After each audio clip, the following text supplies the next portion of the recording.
They sent me a nice gift, and they also just said, you know, we'd love to throw a party for the gang.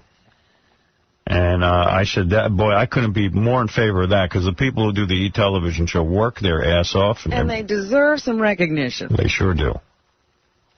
Because Lord knows I'm so self-centered, I never think to thank them. You know?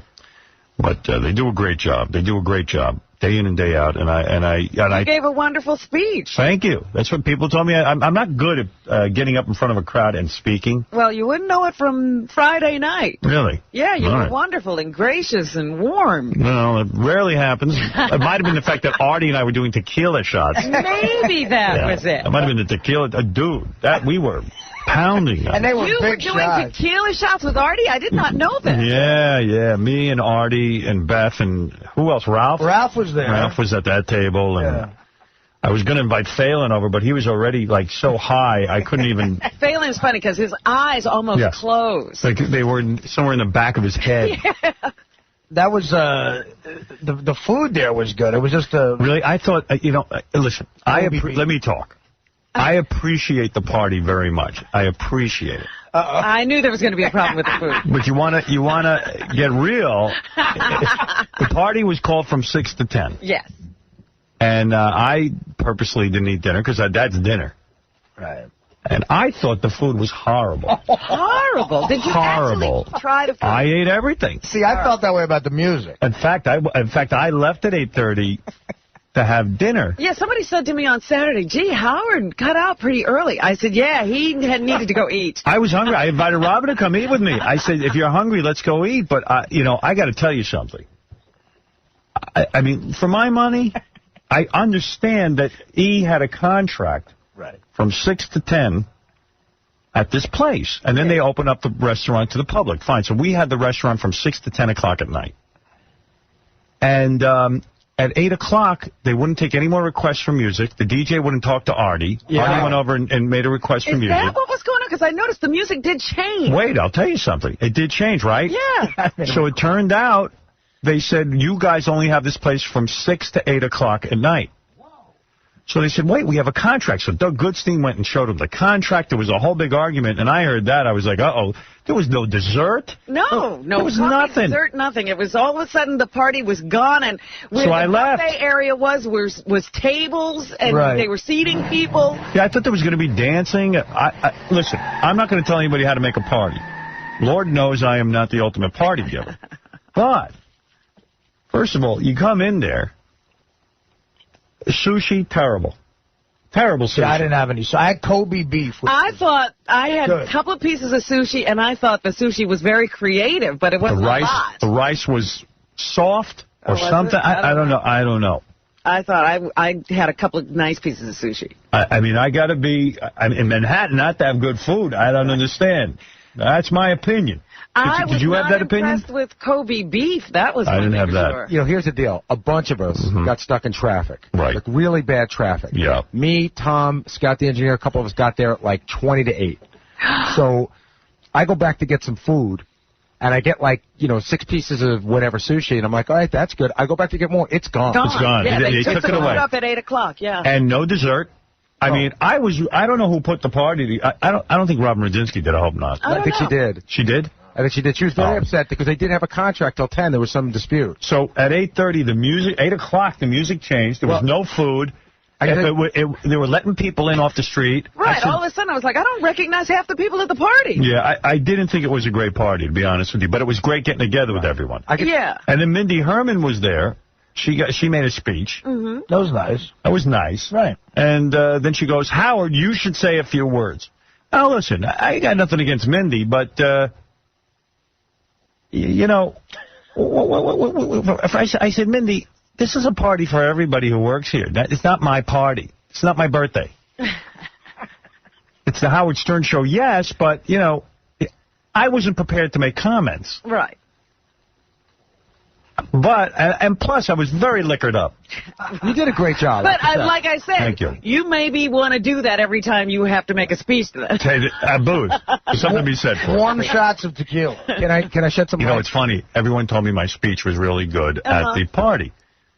I'm thinking to myself, man, I'm on a roll with these speeches. I'll get up at my niece's wedding and make a speech, and I go, you know what? Quit when you're ahead, you ass. Hey, Howard, can I shed some light on why the music changed abruptly? That's one thing I could tell you about. Okay. Yeah. I think Artie chased the DJ away. It was this hot chick. And this is only what I heard, but I guess Artie had a couple of drinks, and he did not like the music at all. The music was awful. So he went and voiced his opinion. I don't know exactly what happened, but people told me at one point she had to go get the manager because she was afraid of Artie. And Artie was telling her that the music was so bad that maybe we should all get everybody together and do a blank sucking line. And then she got the manager, and then she had her records in a case. She ran out like Spider-Man, like off the walls and gone. She should get into a different business. Yeah. It was just, I mean, the music, well, first of all, the music, I didn't think the music was bad. I liked it. At the beginning, I thought it was kind of edgy and good. And then all of a sudden, it softened up completely. nobody plays guitar anymore. Yes, Scott. I had to escort Artie away from the DJ and the manager. He was calling music. He was all right, so all right. I don't even care about that. It's an embarrassment. I can't take him anywhere. Apparently, he got belligerent with a few people. Right. Oh, belligerent, no. We were laughing all night. We were busting chops. Hey, Artie cracks No, jokes. the DJ's time to leave was them because she was contracting Right, to that's 8 o'clock. what I didn't make I the actually DJ liked her. leave. I liked her. He didn't make the DJ leave. I liked her music. Yeah. I was having a good time. The party was over, according to her. That's the That's problem. what she said. Yeah. She said, How come he thought they had a party till 10 and everybody else thought it was a party till 8? I missed the whole party. I mean, I got there quick. but it was great seeing everyone, and I appreciate I don't want to That sound was like the I'm... nicest thing about it, hanging out with everybody. But that's why I ran off to get something to eat. I was hungry. Yeah. I had some salad and some fruit salad. But, I don't know. It was a weird place. I'll tell you why. Because Artie was like partying, and Artie was being Artie, and Artie was, goofing around with people and doing his thing, and it was fine. And he was a little loud, but I didn't think he was particularly loud. No. Major D came to me twice. Yeah. Twice. I saw Artie. He was behaving. Well, you But laughed. later, he got worse. Well, I think as soon as you left, the beer was $18. Yeah. There's no food. But no, I mean, we were just meet the pace, fan. We were all laughing, having fun. And Artie gets that, like, he gets funny, but then he tells these jokes that, like, he tells them, like, the third, the fourth, and the fifth time, and they get almost evil. Yeah. Like, he cornered J.D., and he kept telling J.D. about how J.D. wants to be a movie maker, and the only way that's going to happen is if he gives oral to David Geffen. It was a lot worse than that. Right. But it went, like, the seventh time he told that joke in front of everyone. Right. Got a little weird. Yeah, he had a good line, and then And he just drives it right into the ground. Beat it into the guy. I don't know. Yeah, well, JD was funny because he was just standing there with that look on his face. Then Artie made friends with two black guys that were there. Yeah. And before you know it, he's like, we should go around the corner. Let's play 2-on-2. Me and this white guy versus you two guys. Oh, yeah. But they loved him. They loved him. Yeah. I was busting chops the way I busted chops with the black kids I went to high school with. You just have fun in life. You can't do it Yeah, black people love you. In front of the black guys, he's calling Isaac a wigger, like, way too many times. Right. But the Major D comes up to me and he says, listen, sir, excuse me, please, if I could beg of you, that gentleman over there is so loud, and I have 210 people ready to walk out. So I look around the restaurant. There's not a soul looking our way. No one was there. No one. No one cared. Then he came to me again. He goes, please, I'm begging you, please. And what was the line Artie had for DePace? Oh, DePace, he gets DePace and his wife up against the bar. And, Scott DePace's wife works on The Daily Show with Jon Stewart. Well, this one goes back to how Jon Stewart just gets all positive press. So he just starts laughing maniacally about how Scott's the director of, according to TV Guide, the 8th worst show in the history of television. Right. But his wife works on a show that everyone loves. It's on the cover of Time magazine. But again, repeats it, and he's laughing so hard he can't even get the joke out 7, 8, 10 times, he tells him. I think I agree with you, but I don't know what your point was. She works on some fruity show that gets like 40 Emmys every year, and we work on a show that's funny.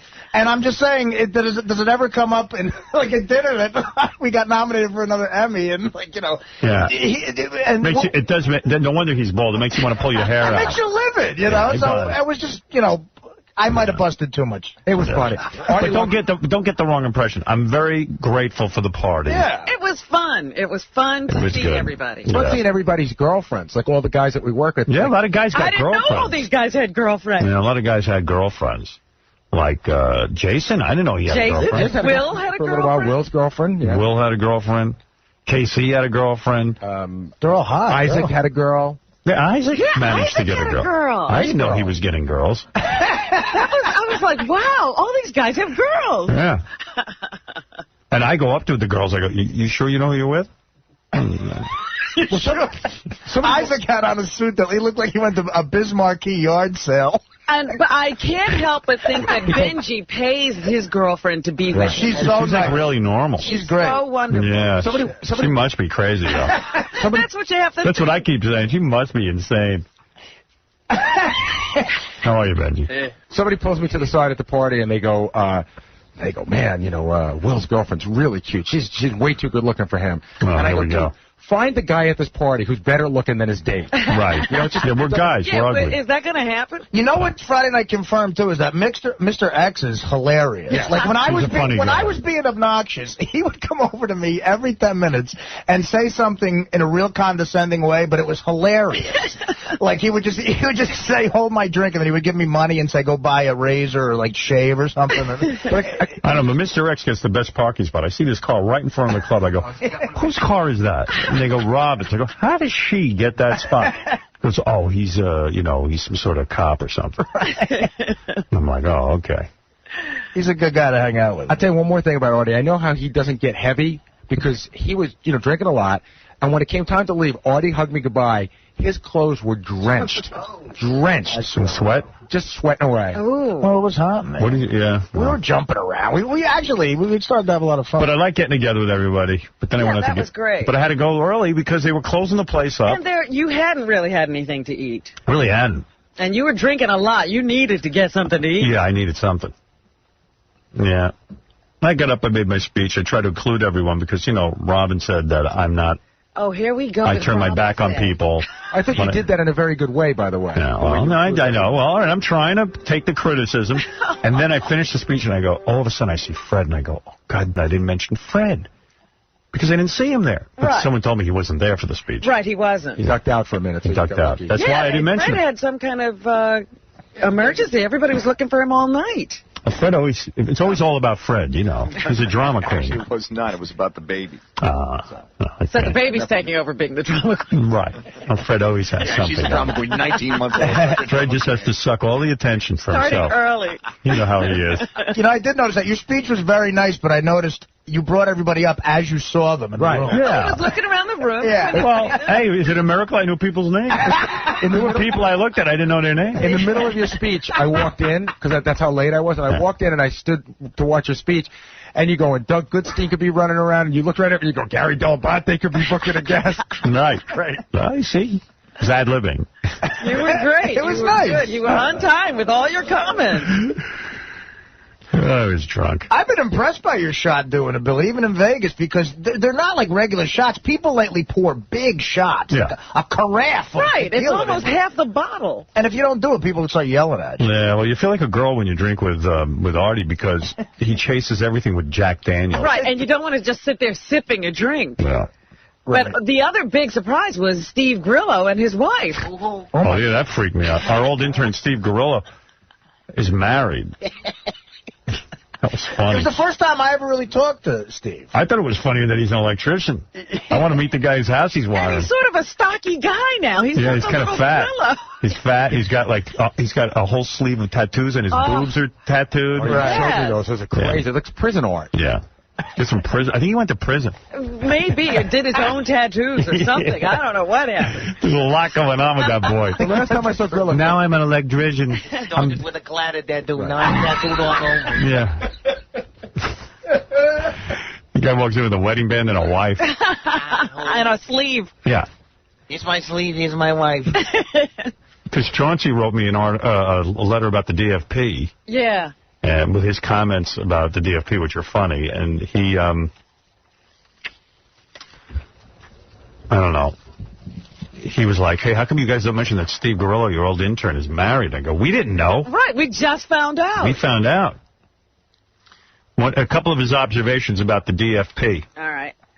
Ronnie is a miserable son of a... even outdoors in the sunlight. He spent the whole afternoon doing what he does best, sitting on a chair, complaining about everything and everyone and insulting people. Really? Yeah.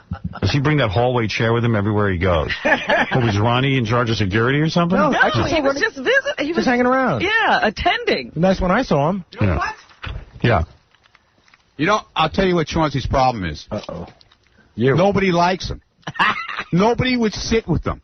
Right. So he got all upset. He kept, looking for people to sit with, and nobody would sit with him. Yeah, because well, everybody hates him. So why is he so... So he's picking on me because I'm hanging out with everybody and we're all having a good time. So that bothered him. Right. You know? But you were hammered Friday night. Oh, yeah. That was a good Wow. Yeah. But you just, what do? You get right in the door and then you just have 9 million drinks? No. I love you, man. And then it's a huggy feeling, Dude, touchy Ronnie. Hey, how many times did you mention me in your speech? And Ronnie goes, How loaded with you? I love you. He goes, you mentioned me twice in your speech. All night. 2 mentions! That's what he started screaming the rest of the night. No, he ended the speech with me. I mean, like... I did? What'd I say about you? I don't even remember, but all I remember... You heard your name. I was saying, hey, get Ronnie out of here. The guy who said it can't remember. The guy who heard it can't remember. But it meant a lot. No one there can remember either. It meant a lot. It was great. I spent a good chunk of the evening talking to your wife. Yeah, I know. I heard. We were having a good conversation. You came over and you were all drunk and like... Right, yeah. A lot of yelling. But the other thing is, Ronnie, I saw Bonnie at the beginning of the party, and I spent like 10 minutes talking to her. And then Ronnie comes to me later and goes, yeah, my wife said she saw you and you blew her off. I did? Yes. He's drunk. When did I say that? Later when you were drunk. Oh, really? Here's other observations. Tom Chiusano was there with his lovely wife. What I noticed more about Tom was the various costume changes during the day. He changed costumes? He started out with an attempt to look young and hip by wearing camouflage shorts, and as each hour passed, his dress became more and more corporate. By the evening, he had morphed back to Tom the Stiff Executive. I'm sure Chomps didn't change at all. I mean, Chauncey could be a little out there. I did notice the camouflage shorts, though. And the hat. And the hat, yeah. But he didn't change. No, I didn't think he changed. He says Robin Radzinski, who is the executive producer of our E! television show, has her new boyfriend, and that she sports him around like a hunter shows off fresh kill. Oh, stop it. This is Chauncey. Ridiculous. Hey, listen, I've been the victim of Chauncey's observations. He said that I went over and said hello to him, and that I was coming on to him. Right. Yeah. Oh, right, you rubbed his shoulders? Yeah. I rubbed his shoulders and wanted him. He's a sick guy, man. Yeah. Let me tell you. His observations are cockeyed. He's nuts. Yeah. Robin was there with a female friend.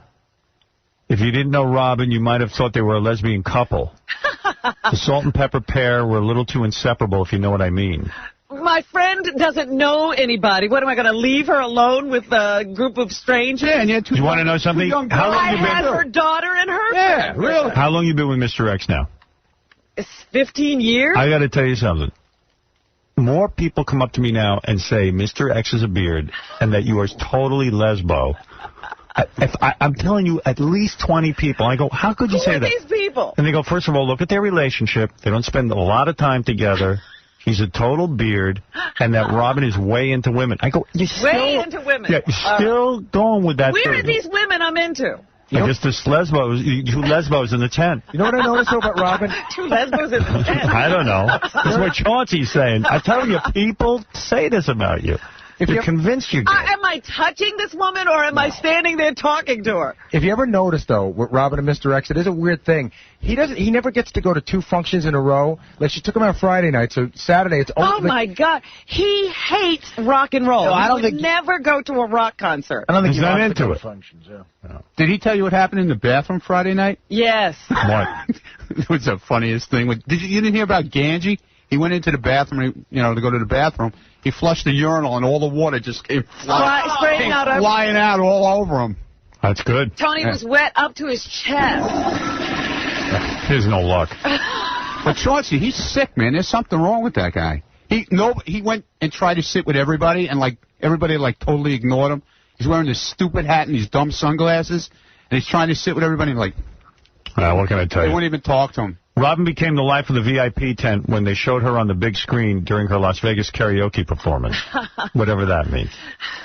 Here's an observation. I'm just reading his observations. I always think they're interesting. The E! Crew drinks like pirates. They do, man. That's true. They do. True. Steve Gorillo, your old intern, was there. I was shocked over how fat he got. His weight eases the shock that nearly his entire torso, including arms and forearms, are tattooed with faded color ink that you used to see in the 70s. Yeah, he should talk about tattoos, man. Right. Even more shocking was the wedding ring on Gorillo's fingers. How did this not get mentioned?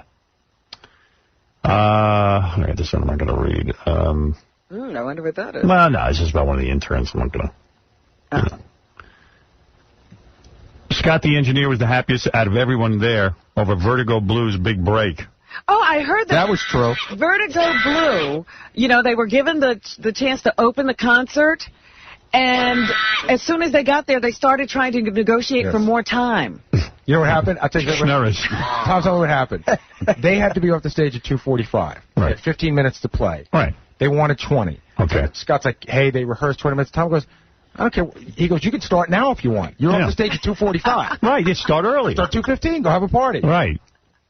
So that was a whole big thing. Yeah, and evidently Scott brought out his video camera, and security spent most of the time telling him he couldn't videotape. Scott carries a bag like Johnny Appleseed that is endless, that's bottomless with Vertigo Blue CDs for anyone. Yeah, like Grillo, he gives it to Grillo, anyone. Did you ever think maybe you're too into your son's band? Like maybe chill?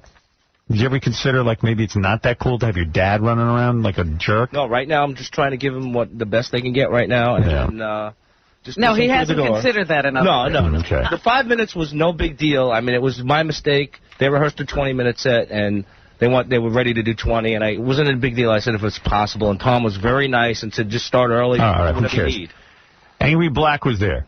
You can't have a conversation with Angry Black without him challenging you to a fight in a desperate attempt for another 15 minutes of fame. Oh, dear. Finally, the best moment of the day was when Ronnie, the limo driver, leaned back in his chair like he always does in the hallway, and while bet the music, a $20 bill dropped out of his pocket.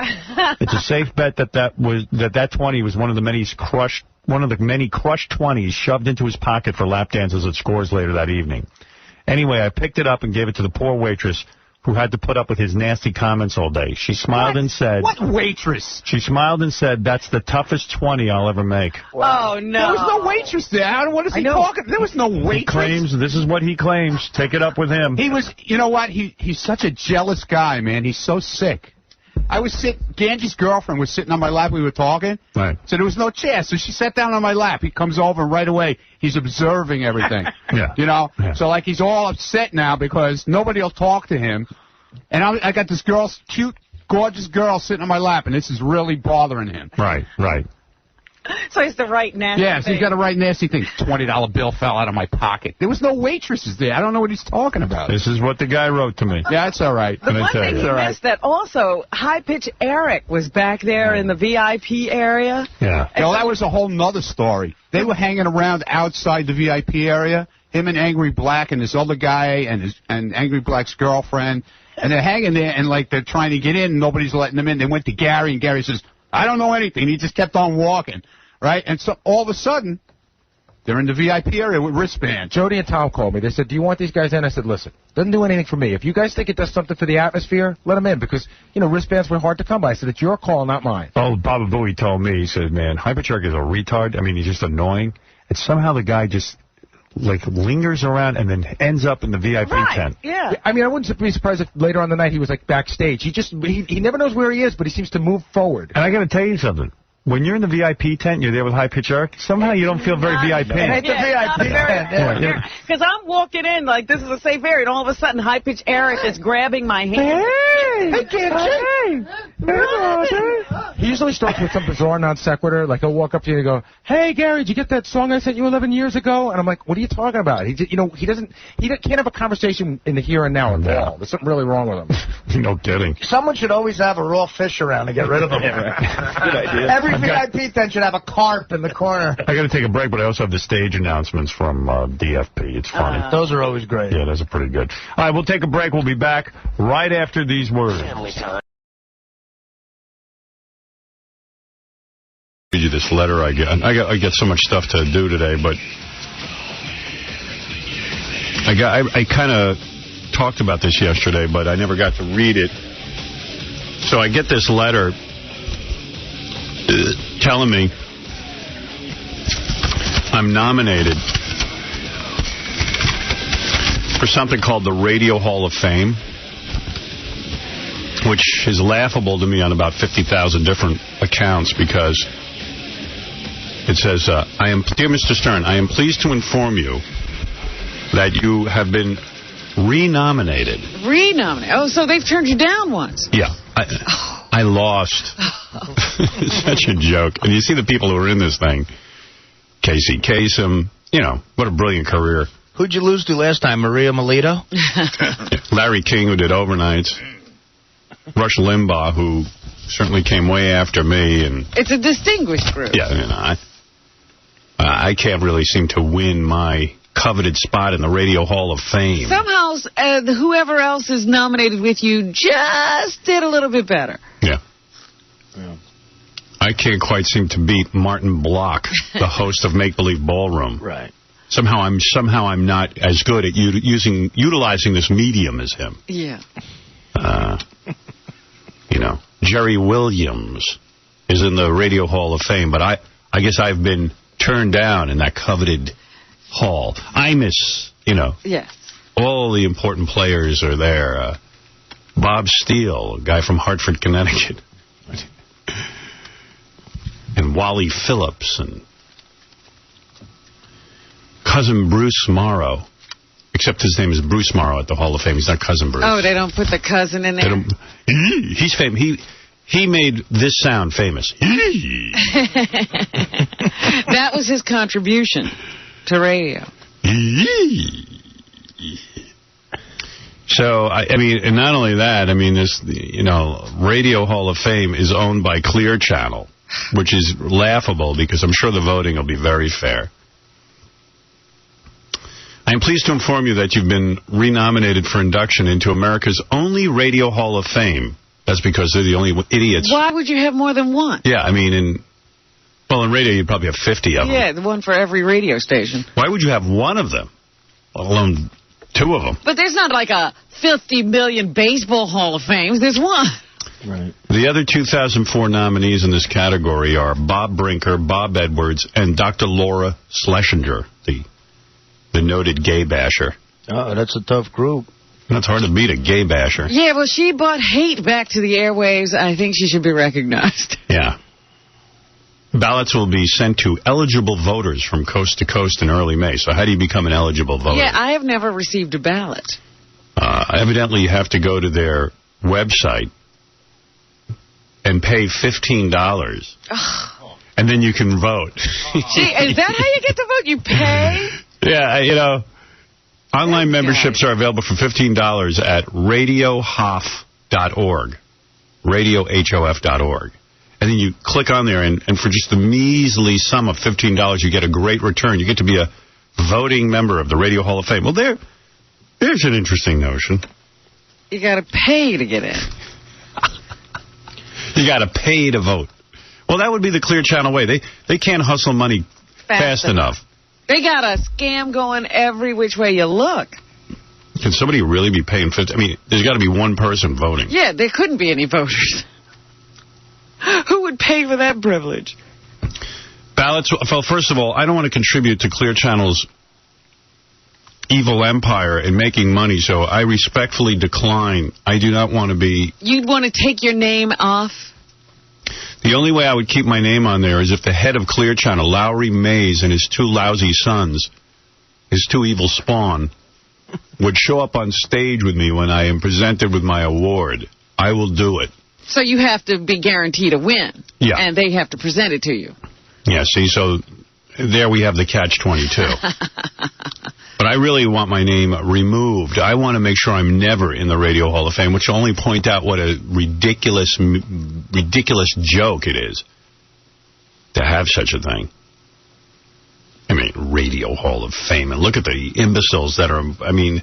Why don't you just call it the Howard Stern Hall of Fame, and then anybody who's as good as me can get in. So that'd be about, well, I can't think of anybody. Right, it'd be one person. Yeah, but it'd just be me. I'm going to start the Howard Stern Hall of Fame. And people who I think are as good as me at broadcasting, they could be in it. Well, there's a good... Why not? Clear Channel created something out of nothing. Yeah. Voting ends on August 1st. And final results are tabulated by the accounting firm of Altshuler, Melvoin, and Glasser of Chicago. How'd they get that account? Inductees will be notified during the week of August 9th. The top vote getter in each category will be inducted into the Radio Hall of Fame as part of our National Black Tie Gala. Hey, maybe I'll show up there so I can see Lowry May. He probably didn't even go. He probably didn't even know anything about radio. He just takes the money. He's too busy running that scary empire. A reception and dinner will precede the ceremony, produced and distributed this year by Premier Radio Networks. Premier Radio Networks is owned by Clear Channel. Congratulations on your remarkable career and your Radio Hall of Fame nomination. I wish you well in the upcoming national voting. Sincerely, Bruce Dumont. President Dumont is out of the... Isn't that like Dumont? Didn't they build radios, Dumont? I think Dumont was in the radio business, yeah. I doubt this is one of them. Bruce Dumont. Holy mackerel. So the Hall of Fame is even a money-making scheme. Well, I don't know. It says here the Museum of Broadcasting Communications, so maybe Clear Channel broadcasts it, and MBC, which is Museum of Broadcasting. Maybe they get the money. I don't know. I can't figure it out. I just don't want to be any part of it. I want to take my name off the nominating. Can you do that? Will they honor that? I don't know. Please, I don't want to be part of your ridiculous organization that hasn't even...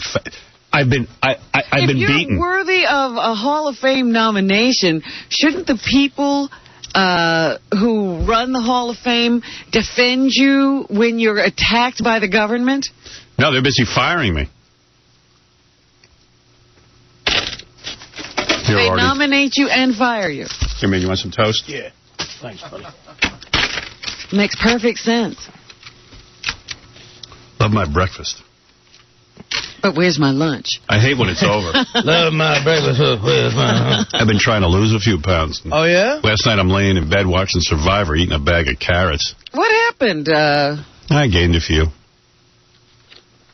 So you eat carrots now while you watch TV? Fills me up. You got to watch those carrots. They've been killing me. What happened to the eggs? I thought you were eating boiled eggs. I had a few of those. Anybody who says, like, oh, you're so lucky you're thin, F you. There's nothing lucky about it. I sit there and eat a bag of carrots. That's unbelievable. I couldn't imagine. Really enjoying yourself. Yeah. Like, I'd rather not eat. I'd rather have a cigarette or something than carrots. Dude, what are you doing to my boy Gary, man? When we in the morning, I guess, like, maybe he had, like, what did he have, like, some phlegm this morning? I think he's bummed out, man. Is he, like, I don't know why I haven't seen him. No, what happened was, he came in. Let me tell you what happened, all right? I'm sitting here. I was listening to that Chris Rock bit that Fred was playing. Really enjoyed it. I love Chris Rock. I don't even understand this. So, I'm talking to Gary. He walks away. He walks out the door in the middle of talking to him.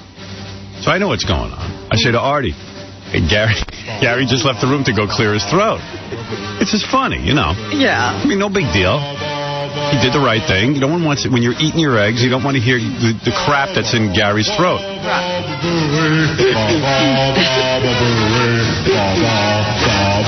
So he comes back in, and he goes, what? I go, that's funny. I know what you were doing. He goes, well, what do you want me to do? No, I'll tell you why, because today it's funny. Today you're in a good mood, right? Mm-hmm. But I drive in the car and I think about this to the point where I think it makes me produce phlegm. Yeah. Because I get so crazy about how every morning's going to go. And you could have easily gone, because your move is, no, don't worry, it's fine. And then as soon as we get on the air, you're like, you're a moron, you should die, and you just start yelling at me. So I never you know did how the right it's going thing. to go. You walked out of the room. But it could have easily gone the other way today. What other way? The other way is... I just don't want to hear what's in your throat. But the other way is the first 30 minutes of the show being about me doing this. So why are you all bummed out? Well, because I'm I didn't do a thing. I just said to him, hey, I said, Artie, Gary's out there clearing his throat. But wait a throat. second. Does anybody in here agree that I could have gone, the show could have started? I don't even know what you're talking about. You want to play the tapes? What do you mean? Wait a minute. You're missing a distinction, Gary. This time you walked out. Yeah. He I got gets you, but upset when you stay in. Even when I walked out, I've gotten yelled at before, and I can bring you those tapes. I walked out, came back in. Bring in those tapes when you've walked out because I've mentioned to you you're clearing your throat. I walked out and walked back in, and sometimes you just go. Because you wait too long. Right, but so I didn't know whether I waited too long today. All right, so now That's you know. the sensitivity. You did fine. But I don't know that till now. No, dude. There's a lot of people eating breakfast here in the morning. We've all even said it's very disturbing to hear you go through your ritual of clearing. I get it. I know exactly what to do, but you never know if it's enough. I don't know what you're talking about. You did, no, dude. And then you came in all like wounded. He's like a battered wife. Yeah, He's suck it up. Yeah, okay. Flinching before you. He looked at me and I thought he was going to beat me. What's he doing out there? I don't know. He came in. I felt bad for him. He's just like, what did he say? I'm sensitive. He goes, come on, guys. I'm sensitive to this because I know it's going to be good. I I want you to be sensitive to it. I just didn't. I thought it would be like the first 30 minutes, and it is 30. You have no idea how gross it is. Of course it's gross. He's like, I don't even do it. But I wasn't doing it today. I didn't say anything. I just said, Artie, I know where Gary is. He's out in the hall clearing his throat. See, I never heard you get yelled at for leaving to do it. Me neither. No, I mean, but maybe he did. I don't know. I mean, No, but I don't think so. But sometimes I feel like maybe I didn't clear it enough. So now that I leave, he knows what I'm up to. I'm a battered wife. I felt so bad for Guy because he wasn't doing the right thing, and then he walked in and he just laughing. Gary, on the way in, do you try and the whole exactly. What do you do? The whole drive. I'm sure you're doing that, huh? You know what? Here's a funny thing. Maybe you ought to stop smoking. I don't even think about it. It doesn't. On the way in, it really isn't an issue. I don't think about it till I get in here. When I sit in my office, it starts to happen. I swear, it's a psychological thing. I swear it is. All I know is now he's dieting because he's on Trim Spa. Yes. And his breath gets so bad when he starts dieting. No. So now we're going to have to deal with all that. You haven't gotten a whiff yet, have you?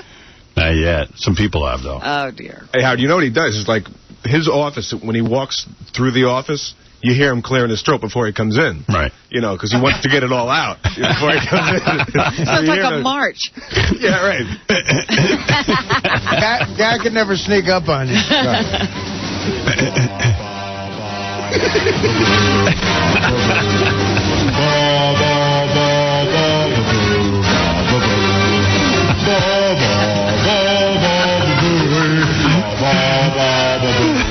know.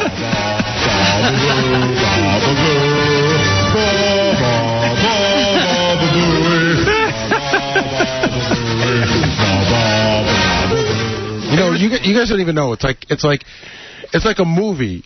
When you look around the whole room and there's Casey laughing at you and Howard's laughing at you. And it's like, remember like Tony Soprano? And everybody's face is laughing at you. No, I'm laughing because you were being considerate. You were being like nice. I didn't do anything. But he's like a rattlesnake out there. It's like, you know how a rattlesnake warns you? You hear him out there waiting to come. And stuff's coming up.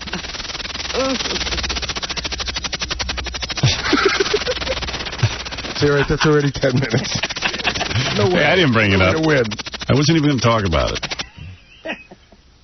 Can we talk about The Apprentice? No. I don't care. Who cares who gets that dumb job? You know what? They couldn't pay me enough money to work for Donald Trump. It's got to. You know what? I love Donald. I love having him on the show, but I can't imagine the nightmare of working for the guy. I'll bet you the ratings on that show last night were unbelievable. You know why that show? You know why that show makes no sense? Everyone's sitting there going, "Hey, I can't believe anybody wants to work for Donald Trump." Right. $250,000 isn't even enough. First of all, you're working 100 hours a day. You know what they should do? Who wants to be the announcer on the Tonight Show? You go in. It's about $250,000, and you sit there and laugh at Jay's lame crap. And how long does it last? It's an hour. It's an hour a day. 3 to 5. 3 to 5. Okay, 2 hours. Hey, you can stretch it to 3 to 5. Right. If you want to. You can really show up at 3:55. Yeah. Yeah, literally, I mean, it's 3 to 5. That's the job. That's the job. That's the job you want to get. How do my nuts taste, Jay? And Jay just gave that job away. He didn't even try to make people vibe. Yeah, but there wasn't even a contest. There wasn't even an audition. You know, that's a good point. Yeah. I mean, there's a show you want to get on. Win Jay's announcing job. That's a win. But that'd be Donald Trump's lackey. But everyone on a Trump show, every single one of those people, talk about how, like, when they were 8, they read Donald's book, and their whole life's ambition has been to meet him and work with him. Oh, what a bunch of pussies. But the thing is, getting that job, now you're working for $250,000, but you got to have to work your ass off. No. Please, you'll be working 24/7. There's no joy for that guy. By the way, the dude who won, evidently, I was reading the paper, runs a successful internet cigar company. He's one of our ex-sponsors. And he's a millionaire. Yeah, no, he does well. Well, let me ask you something. You know anybody who smokes cigars anymore? I know like 2 people. That's a society you don't know about. I have gone past cigar stores in the middle of the day. There are guys sitting in there just to smoke cigars. You buy cigars over the internet? Yeah, I guess if you can't get to the best places. If you go, that ain't like cigarettes. I don't know if anybody buys cigarettes over the internet. If you go on 6th Avenue, there's one of those cigar stores right there. Yeah. And you walk by at lunchtime, and there's a bunch of guys just sitting in there smoking. Yeah. I smoke a cigar every once in a while. You have to sell a lot of those things to become a millionaire. Well, if you've got the whole world as your as your client, you can. And go find that internet site. But a markup on cigars. You're not looking for cigars. There are guys who are out looking for them. But you're. I think I'll Google cigars. See if I can find it. Site. I'll get 10,000 sites. But you're right about the guy that won the job last night. Like what he's got to do looks like a lot of hard work. Oh yeah, I mean, really. He's going to get yelled at. People say working for Donald Trump is miserable. Well, Trump's already goofing on him. Yeah. In however many weeks the show's been, he's been torturing them everybody got tortured, and they all won by getting to leave. Yeah. He has to stay. Those are the winners. Those 3 chicks are happy as a clam. And Kwame got a new car. He could drive right off. Yeah, you're not kidding. I think the big winner is Kwame, because he's just as famous as his other kid now, and everyone thinks he's good and smart, and he'll probably get a great job, and he won't have to deal with Donald Trump. I got to tell you. He'll go get a good job somewhere where they're not going to bust his balls so bad. Yeah. I mean, everybody's into their job and getting their balls busted a little bit, but man, Trump would just torture you. He'll take it to a new level. I'll tell you, you know what? He yells at the people that work for him that are on the show. They'll be in the middle of a sentence and go, all right, that's enough. No. He's big about putting his hand up and waving people off. That's enough. Artie does a good impression of Trump. Well, I mean, it's just his, bragging about every single thing he touches at the end of every sentence. At the end of this, you'll get on my helicopter, which is absolutely fantastic. He pulled that on me when I was in his helicopter because he took me to Atlantic City, Trump. Yeah. So I was in there with his son and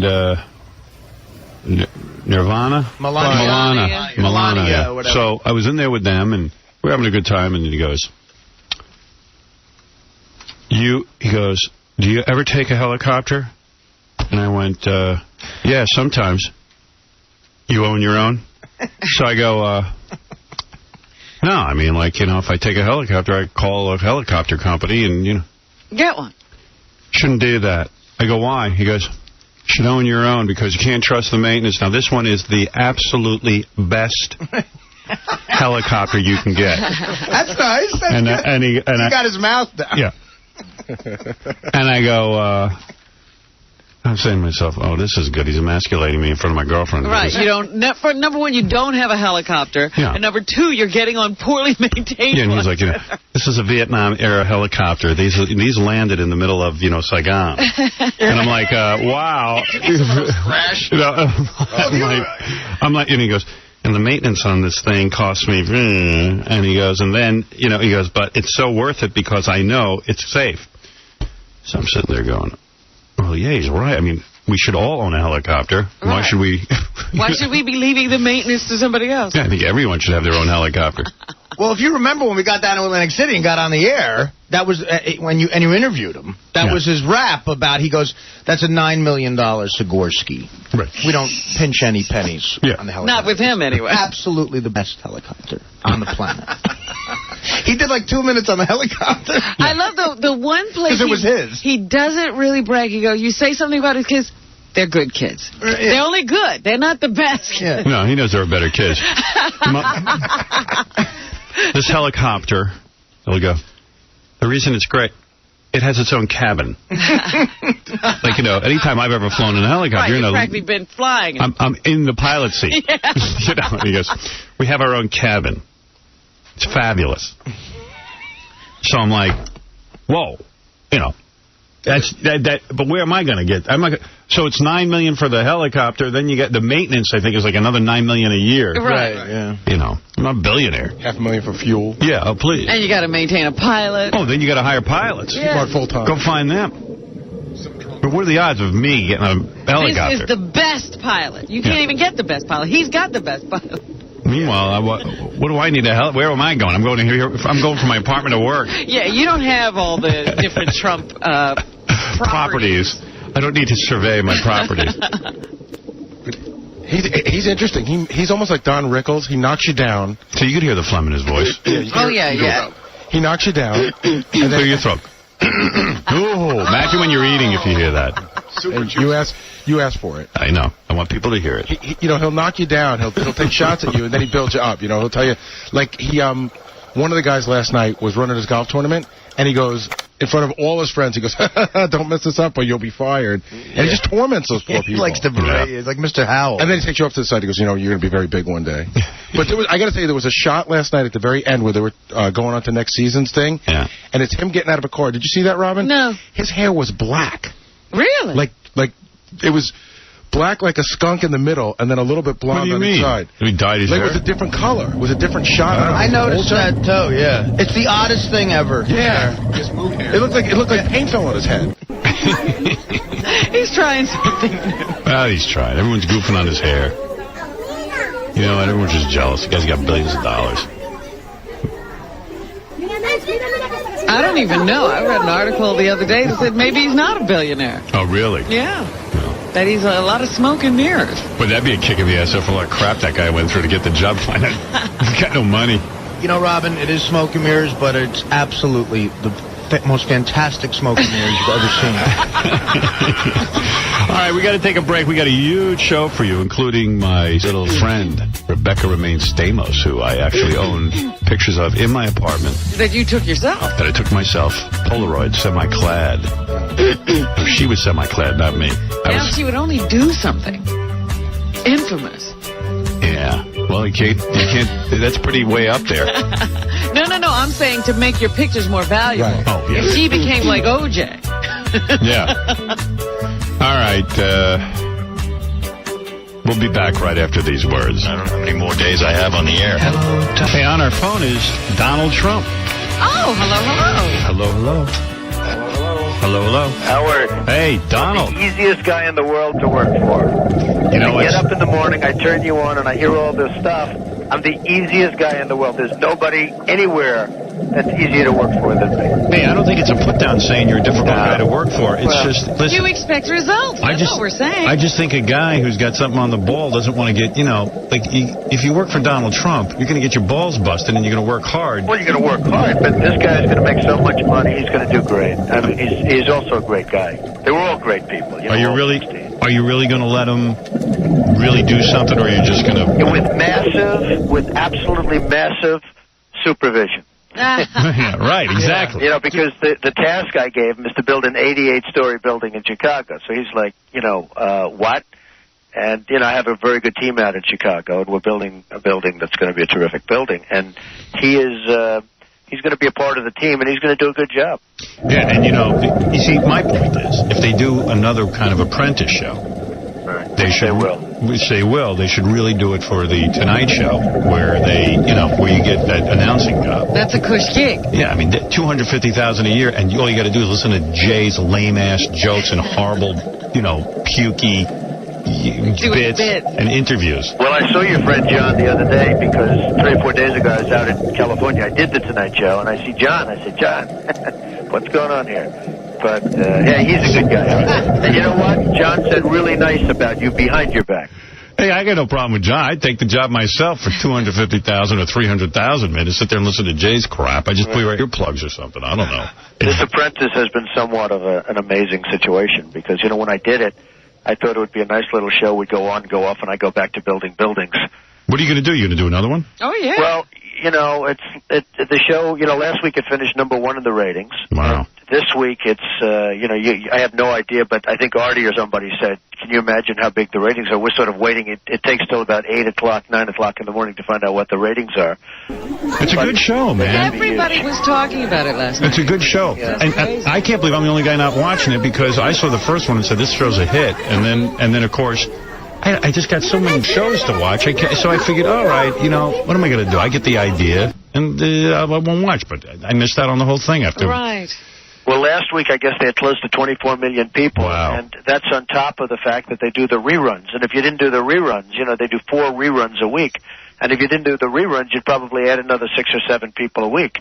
So it's really been, actually, it's been a lot of fun. I went down to your joint, Mar-a-Lago. Good. I had lunch there. Did you know that? Nobody told me that. You have to be kidding. When was that? Well, here's what happened. I was in West Palm Beach. Right. And I said to my travel agent, hey, isn't that where Mar-a-Lago is, where, the Donald I can't believe that Ivana still has your last name, so I just she stole your name. She's working it hard, I'll tell you. So I plays that name, you wouldn't believe how she plays that name. So I said, hey, I'd like to go see the place. So they said, well, Donald Trump, call him. I go, I'm not going to call Donald Trump and ask him if maybe he doesn't want me there. Yeah. Isn't he busy? I would have loved to have you there. When did you go? I went on a Wednesday last week. And how did you find it? Oh, my God, it was beautiful. I mean, is ridiculously over the top, but it was weird. I was going there. I figured you eat outside. You do. So I'm wearing shorts and a nice shirt, and I brought my friend and his girlfriend. Right. They made them walk around through the service entrance. Because they weren't dressed properly. They weren't dressed properly. These guys in 90-degree weather wearing blazers and long pants. I'm like, whoa. It's a pretty formal place, Howard. It's formal, but I tell you, it's a nice place. Yeah, it's a great place. It's the Mar-a-Lago Club. I converted it. It's too big for a house. It's got 148 rooms, I guess. And it's a really big, it's 110,000 feet, and I converted it to a club. What does that mean, a club? Does that mean you have to be a member to stay there? They pay $150,000 to join, and we have, I'm going to have a cap of 500 members, and it's been a real success. The other day I flew down. I felt guilty because The Apprentice has taken so much time. I actually flew down and got the approval for a ballroom. I'm building a ballroom there, and as I'm getting the approval for the ballroom, which is a real estate thing, I said, can you believe it? I'm actually doing real estate. The Apprentice has really taken a lot of time. So for $150,000, what do you get? You get to stay there whenever you want, or you stay there, you eat there. We have a lot of entertainment. We have great entertainment. Once every 2 or 3 weeks, we have a good entertainer come in. Like who? Well, I've had them all. I've had Celine Dion. Really? Yeah, I've had Diana Ross. I have so many different. Everybody essentially. We've had just about everybody. So you can live there, is what you're saying? You can stay there. You can. Wait a second. For $100, you pay a nightly rate if you stay there, Robin. But you can stay there. All right. And the food is. I hope you enjoyed the food, Howard. Yeah, it was terrific. I mean, it was ridiculously over the top. It was great. Yeah, the food is great, and then I built a golf course. That's right across the way, like 5 minutes away. I have a golf course. Ah. Man, I loved it down there, West Palm Beach. Because I thought you have to have a golf course if you're going to have a club. Well, Palm Beach is the place. I mean, it's really the place. It's better by far than South Beach. If you want to go to South Beach, you can drive down. It takes you 45, 50 minutes, and you can drive down and come back. But in terms of atmosphere and even richness and the whole thing, Palm Beach is really the place. So what are you gonna stick with Melania, or now with all this? I mean, now the fame is way over the top. You're gonna. This has been crazy. That's what I'm saying. This was supposed to be like a one-time shot. We were going to do a deal. We were going to do a thing. I did it with Mark Burnett, who's terrific. Right. And he came in and saw me, and he said, I really want to do it with you. And over the years, I've had a lot of guys come. A lot of the networks came, and they wanted to do reality because they wanted to watch me comb my hair and stuff in the morning. You're taking a lot of heat. I didn't want to have anybody watch me comb my hair. And what was Artie was saying? It was Gary and Artie who said there was something going on. That you dye your hair or something for next season? Howard, I try and keep the white out as much as possible, but I agree. There was one shot in there where my hair looked pretty dark. I didn't want to go crazy, but I don't know what the hell happened. But there was, and it's a little strange because you don't have the normal color, and then all of a sudden you see this dark shot. I know that's your real hair. You know what? When I was with Donald Trump on his helicopter, I saw him walk up to the helicopter, and you know how the wind blows? Right, sure. It was attached to his head. Oh, it's my real hair. In fact, I've gone on some shows recently where, the announcers jump at me and lift up my hair and they say, it's real. I say, yeah, it's real. And it's just the way I've combed it over the years, and I guess I shouldn't change. Where's Melania right now? She's right now sleeping. So you're going to stick with her? Well, I've had a great relationship with her. She's a good person. So a lot of chicks hitting on you even more now because of the show? Honestly, yes. Wow. It's crazy. Of course. Are they really hot? I thought I was a well-known guy before. This is crazy now. Yeah, television fame is amazing. Right? Television fame is different, Robin. It's a whole different thing. It's a whole new level for you. Yeah, but it's been, Isn't it crazy? I mean, you're like a guy who builds buildings. It's not like you do something in show business, and yet it's now you have that same kind of fame. Now you have that kind of fame. Well, I have friends in show business that do this for a living, and they're going crazy because they don't understand it. They're out of jobs. They can't work. And I do this thing that you're supposed to be on for 16 episodes, and then I go back into the Wild Blue Yonder, and now I have, Jeff Zucker of NBC calls me up every morning to find out how am I feeling. Yeah, you're not giving up. You're not giving your whole salary to charity, are you? No. Yeah, but I give much more than my salary to charity over the course of a year. Right. Where did you read this negative, Robin? Where did you read this negative story? Robin always has something negative to say.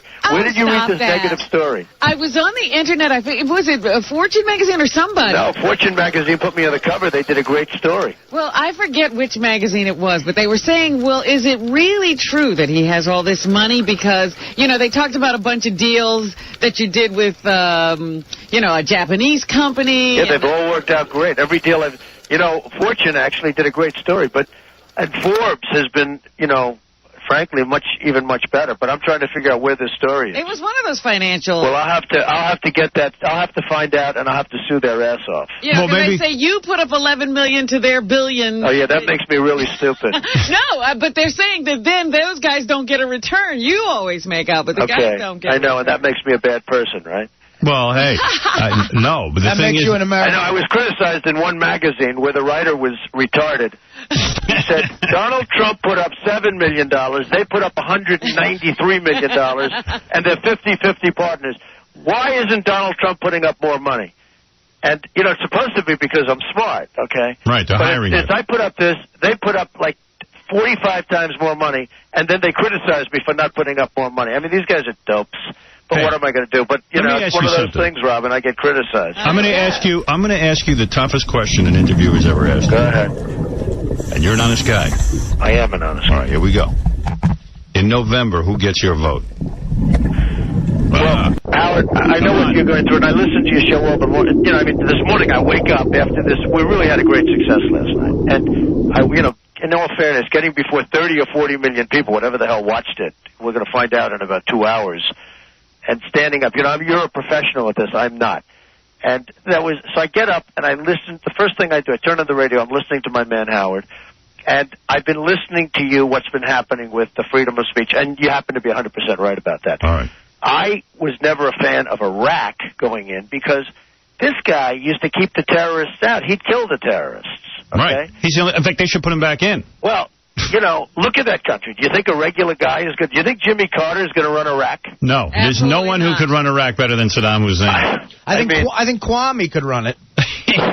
Why don't we just get someone who could run Iraq by doing a TV show? It'll be like The Apprentice to run Iraq. Yeah. Well, I think Iraq is a terrible mistake. And, to think that when we leave, it's going to be this nice democratic country. I mean, give me a break. There's usually a reason why a country's run a certain way. Hey, Omarosa's crazy enough to run Iraq. Omarosa maybe is the only person I know that could run it. Hey, what do you think of I'll get back to this question, but what do you think of Omarosa saying that that girl used the N-word? Oh, I don't believe it for an instant. I gave her a lie detector test, the girl, and she passed? I know. She's a nice girl, too. I mean, she was shocked. First of all, Omarosa said it like 3 months after the fact. If there was no fact, but 3 months after it supposedly happened. No, I don't even believe that for a little bit. And if you didn't see it, for the people that saw it, last night they caught Omarosa in a stone cold lie on camera twice. Hey, by the way, I had 3 of those chicks, the ones from FHM. Right. The blonde, what's her name? Her name is. Which one are you talking about? Christy. I think you're talking about Amy. No, Christy. Amy wasn't here. Oh, you're talking about Christy. Yeah. Maron. How did you... Christy turned out, Christy, they all got in because of the brain, but Christy turned out to be I don't know if the word is stripper, but something pretty close to that. And Christy has an amazing, should I say figure as opposed to body? It's a little bit more respectful. Oh, my God. You didn't want to... Her body is amazing. Were you attracted to any of these girls? Well, if I was, I sure as hell wouldn't say it on your show. I've gotten in more trouble in your show. No, come on, be honest. No, I've gotten in a lot of trouble over the years in your show, being honest. I know you love Melania. You think you can talk a little differently on your show because everyone's going to take it. Well, they don't do that. They write it exactly as I say it. I know you love Melania. I know you got a great relationship. I do. But I'm just saying on a purely physical level, don't tell me you didn't want to have some of those chicks. Well, I would never admit that, Howard. Wow. But I'll tell you what, they were beautiful. Well, they were in the FHM, and you know what I don't understand? They turned down over $1 million to do total. Playboy, right? Yeah, I don't get that at all. Playboy, and they did FHM for nothing. So that's one of the reasons perhaps they should be fired as my apprentice. Right, I was talking about that last night with some women. I was like, what's the deal there? They're in lingerie for nothing in FHM, and they could have gotten money. I know, and they want to be a business apprentice. And plus one of the chicks was naked anyway on TV. Yeah. Right. That makes sense. All right, so give me the answer in one word. Kerry or Bush? Well, Well, look, let me just say, I haven't made up my mind, but I'll tell you. That's not true. I know you have. Listen, Kerry's a friend of mine. He's a very good guy. He's a very tough guy, and I think he's going to put up a great fight. He's at a disadvantage, I guess, although I think Iraq could bring down Bush. But Bush, this is a terrible mistake, what's gone on in Iraq. It's a terrible mistake.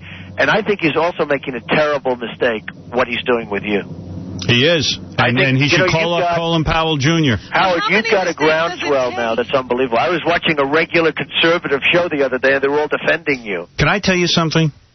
I am hoping. Now, there's a big article in the Post today about Mel defending me. Right. The fact that the FCC now is about to bring down over almost $2 million in fines, new fines against me, and Mel is going to go to court with them. But I got to tell you something. I am energized by this. I feel bad that my company is going through. Do you know how much they're going to have to pay in legal bills to defend this? Oh, forget it. I am so ready to be off the air and start a new part of my career that will make me bigger and stronger than ever. And I have ideas and thoughts about what I want to do in the future. I am energized by it. I am ready to be sacrificed by Colin Powell Jr. to point out the ridiculousness of this administration and John Ashcroft and Colin Powell Jr., George Bush. I want to be thrown off the air. I want them to physically remove me from the air. You know Mel's been very loyal to you, Howard. He's fantastic. Incredibly so, yeah. He's great. He's been very loyal to you. Did you get the note I sent you? Yes, I did, and I talked about it on the air. There isn't a CEO in this country, you included. Besides Donald. No, I would be very loyal to you, too. No, you would be loyal, but... You know why I'd be loyal? Because you have the #1 rated show. That's right. If you didn't have the #1 rated show, I would not be loyal to you, Howard. Well, why do you think Mel is... I mean, Mel's not stupid. Exactly. No, I think that has something to do with Mel's loyalty also, but these are minor details. We won't say that. I don't enjoy doing the show as much anymore because, like the other day... I was watching Chris Rock do his thing on HBO, and I'm going... Gee, what a great forum. He can actually express himself the way he wants to. I have a way I like expressing myself. I can change the way I express myself, but why should I? What's the point? There's nothing wrong with it. I like making people laugh. And well, if you listen to what Chris Rock says on HBO, if you ever said that on your show, they'd fine you another $5 million. But, it's amazing. Right. So where do you stop? I mean, Chris Rock is allowed to say, I love Chris Rock, but he's allowed to go all the way on HBO, and you're not allowed to say anything on your show. We were questioning whether we could play songs that they play for children. No, I'm watching you censor yourself as I listen to you all the time. I listen to you censor yourself on almost every word. Please don't say this, please don't say that. And then you turn on cable television, and you look at some of the acts that they're doing on cable. It's just amazing. Well, Ashcroft's announced he is going to, in a time when the FBI can't talk to the CIA, he's going to take FBI funds. The FBI can't talk to the CIA. He's going to take funds for the FBI and make a special division to go after pornographers like HBO. So soon you won't even be able to watch that. Thank goodness the FBI has the country under control. So who are you going to vote for? I'll let you know when I make a decision. I'll tell you what, I will let you know. I'm very, very disappointed that this country is bogged down in Iraq, and North Korea is making nuclear missiles. Yeah, so what's going on we there? go to North Korea, and we say, are you making nuclear... everyone else tries to deny, oh, no, we're not. North Korea say, yeah, we are. What are you going to do about it? We went to Iraq. And Bush says, well, nothing, please, nothing. And yet we go into Iraq where, hey, I'm not a fan of Saddam Hussein, but let me tell you, if you were a terrorist, he would kill you. He didn't want terrorists in his country. So based on what you're saying, why would you vote for Bush? Well, I might not. But I haven't made up my mind 100%. He has been good. Howard, he has been good from the standpoint of guys like me that pay taxes. Yeah, but can I ask you something? Guys like you that pay taxes. He has been good to a lot of people about taxes. But when Bill Clinton was in office, did you really suffer economically? No, you had boom years. No, it was good years. So the point is, you didn't pay that. You can do well under either. Well, I'll tell you right now, I'm having my best year, but you know why? It's called interest rates. I have low interest rates, and people are buying housing like they've never bought it before. But if interest rates go up, it's all off. Then I'll call you back and say I was only kidding. Because interest rates are keeping the economy going. Interest rates will go up after the election. I think after the election. You can see the signs of it now, but I think after the election, interest rates go up. The entire housing market, everything else is going to come to a halt. So is Melania getting insecure because you're getting more and more famous in the show? No, she's great. Come on. She's great. She's probably the most secure person I know. unlike guys like you and I. Well, I tell you what, man. Can you believe you're a television success? No, I didn't. I cannot. Of all the, let's call this a business deal, because with me, sort of everything's a business deal. Of all the business deals and all the deals I've ever made, this is the craziest. Hey, take this one phone call. Some guy says he disagrees with who you chose. I don't even know how to. I don't know why or how you made the decision. You up for taking a phone call or two? Yeah, go ahead. All right, hold on. Let me see if I can get this going. This equipment's very difficult for me. Who is this guy? Andrew, go ahead.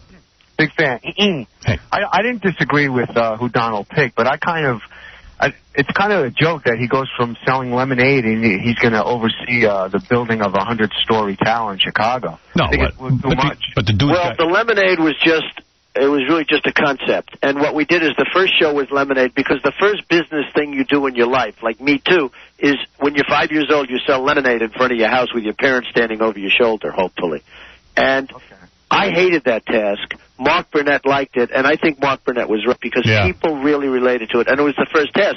Then after that, we had sophisticated advertising campaigns and a lot of other things. Yeah, I thought it was funny, actually. That's the one I saw. Zolar, you're on the air. Hey, Mr. Trump, it is an honor to speak to you, sir. Well, thank you. The show is an ultimate success. I watched every one of them. Oh, that's nice. Thank you very much. In a hypothetical situation, I mean, saying you're not involved with Melania and there was no ethical backgrounds for business and whatnot, how many of those do you think you could have banged? Boy, I tell you. Good question. I even liked I love the thought, I will tell you that. Yeah, because they were attractive. You agree with that? Yeah, I mean, I can't believe some of the bodies on those girls when they were sitting there. Did you get a vibe from any of them? Could you have nailed one of them at least? We like to say that they were hired just exclusively for their brain. Now, Howard, don't hang up on me, because I'd like to say that I'm an uneducated individual, but I try to find myself well-read. I would love to be a contestant on your next show, even though I wasn't able to sign up because of my status right now. I'm working 15 hours a day trying to support 3 children, sir. Well, that's great. May I please be the one on your show? That's great. Send it in, NBC.com. You know, we had for the first show, the first sign that we had that it was going to be a success, we had 215,000 people apply, which is like a record in television. This show, we have over 1 million job applicants. So it's been an amazing phenomenon. So why don't you send in your paper? You'll be one of a million. Hey, Ryan, what is it? Last question for Donald Trump. Hey, Don, wanted to ask you about a certain painting that you got down in Mar-a-Lago in the club there. Right. You know the one I'm talking about? I think so. The one of me? Yeah, the one of you. Howard, did you see when you were down there? The painting of Donald? I don't know. Yeah. You know, I was really kind of overwhelmed. It's a big 10-foot painting of him with the one foot up on a table. He's got like a tennis outfit. I saw it. I walked around the corner. I couldn't believe it. Right. Wait, listen. It's a little wild painting. It's kind of paid off for him. I mean, I was there. They were pouring me water. They go, "Would you like some Evian?" I mean, Mr. Trump water. I go, "Oh, give me some Mr. Trump water." It's a big giant picture of the Donald on the water. On the big water bottle. It's a pretty crazy place. What? You know what I'm saying? It works for you. Well, it has worked. I've had a lot of fun, too. You know, I enjoy things. Did you sit for that painting, though? Well, I sat, but this just shows you how devastating the clock can be. This was a painting that was taken a long time ago. Oh. And I think the artist did a little artistic freedom. Like I said, I want those hips smaller. Right. I want the shoulders bigger. Hey, it's a painting. Who cares? Captain Jenks, you're on the air. Hey, good morning, Howard. Good morning, Donald. Hi. I have 2 questions for you. One, when Howard did the joke that he played on everybody on April Fool's Day, you were right on Imus's show. I was. And yeah. Huh. I'm just curious. That's interesting. I didn't know that. Now, Donald, you can go on any show you want, of course. Right. Why Imus, who has been so... He's a dickhead. Yeah. And you've said it yourself, he's a dickhead. Well, you know, it's on MSNBC, and he really has been a big support. He loves the show. Yeah, but now he loves you because you're on top, but when you were down, the guy wasn't there for you. Imus is a horrible, shameful person. I'm surprised. Huh. Well, you know, he loves the show. Anyway, go ahead. Second question. Do you need a resident phony phone call to work for you? A resident what? Do you need a guy to make phony phone calls for you? Oh, yeah, that's what this guy's the best. This guy's the best. Just what I'm looking for, really, absolutely. Yeah, I don't know with that whole thing with Imus. I'm surprised at that. What, that I did it? Yeah, I really am. I mean, you've talked to me privately about what a skunk he is. Now, I tell you what, Howard, I don't have a chance to listen to radio very much, but he's really been a big supporter of the show. He loves the show. He watches the show. So what? Everyone's a supporter of the show. And Howard, you'll understand this. You have to stick with people that are loyal to you. You have to stick. Now, whether or not he's loyal now because I have a, sort of a hot period going. Yeah. I have hot periods. I have cold periods. He was nasty to you in terms of He was hitting below the belt. He was saying some unfair things. He was nasty in terms of the Ivana thing. Yeah. That's true. Everybody knew she was just out to get your money. Well, nah, she wasn't. She was good. She was good. All right, I'm just kidding. She was She was a nice woman who's truly trying to utilize the name. What I don't understand about Ivana, she gets remarried. The name changes with the husband. I guess at some point he said you got to stop this Trump stuff. She then gets divorced and she goes back to the name Trump. Yeah. I say, why don't you keep your old name, your nice Italian name? But it didn't work. Hey, listen, guess who I got here? Rebecca Romaine. I got to take a break. She's great. Well, listen, I'm very sorry about what happened with her, but it sounds like they're getting along just fine. Oh, believe me, those two will be fine. They seem to be going on. Yeah, they seem to be somehow managed. I saw her on the Jay Leno show the other night. She looks fantastic. Yeah, I'm gonna feel her up right here on the air. Well, you've done very well with her. Perhaps you caused her divorce. I don't know. No. Huh? No. I'll tell you what. They're two nice people. They're both very talented. They look great, and I think they'll have no trouble. Which is more important, talent or looking great? I think looking great. I agree. I agree with you 100%. Even the Donald knows that. Everyone knows that. I've had both, and I take the looking great. Could there be a better salesman in your corner than Donald Trump? I mean, listen, Rebecca's just here by luck, and she gets complimented by this guy. That's right. And it's Donald, could you say something positive about Artie Lange? Well, Artie, I'm going to have to think about that one. No, the first time you're tongue-tied. Mr. Trump. Artie, I'm tongue-tied. Mr. Trump, I want to congratulate you on the fantastic success of your show. Thank you. And I always love when you call, and you know that. Well, and say hello to Rebecca. I will. Have a good time. And good luck with your book. Good. Yeah, it's doing great. Okay. Thanks. That is Mr. Donald Trump. I just need, the other day I saw Artie Lange, who was absolutely fantastic. Yeah, he's fantastic. He's a fantastic comedian. I need to go prepare myself for my grilling of Rebecca Romaine Stamos. Well, how do you prepare?